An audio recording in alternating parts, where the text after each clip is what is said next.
powerful and relatable speech. How many people in here have flubbed painfully on a speech? I too am one of those. Jonas was even nice to time how long the blank stare in my face was, so it was much appreciated. So we've all had that embarrassing moment, and you even started us off with like, how many people have failed? Leaving it even just general, you probably could even just ask how many people flubbed on a speech. We would all be there for you. But you walked through very nicely how you didn't let it defeat you. You found ways to learn from it, grow from it, find a great way to continue moving on. So it was a very powerful and very relatable speech. You also had great engagement with the room, whether it be making jokes about the situation, we all laughed, engaging us with this, but you also looked around a lot to make sure we were still with you, which is a great opportunity there. I would say, so there's some opportunities in here.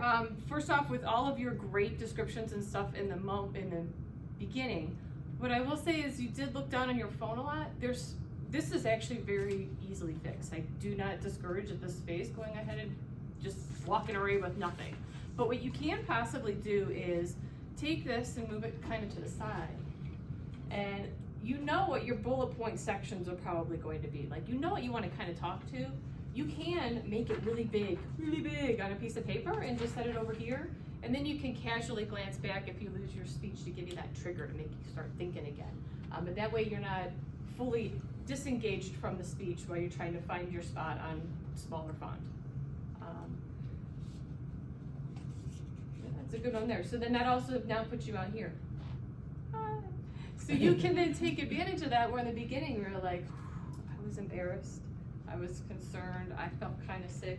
There were certain things you described in there of emotions and feelings that you can then start moving on those gestures and facial expressions to add that emphasis and emotion in there as well, because now you're out here and you have this to the side. I do want to say you had a very, very powerful ending. It was the biggest sign of failure is the biggest sign of success. You can take that and make it a very solid finish by saying, hey, in closing, I want to remind everybody, give your statement and then thank you, Mr. Toastmaster. And that would really button it up and be a really solid finish and overly emphasize this really very, very powerful statement. Overall, great speech, and thank you for sharing with us today.